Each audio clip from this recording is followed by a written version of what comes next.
Sahabat Hutardi, pengantin pria ini diantar ke tempat darah baru dengan menggunakan mobil penggiling padi secara iring-iringan di jalan raya.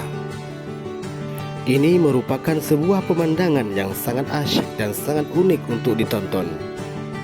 Selamat jalan, jaga kesehatan, hati-hati di jalan, dan semoga sampai ke tujuan dengan selamat.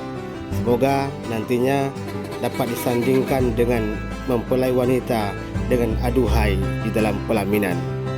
See you, goodbye.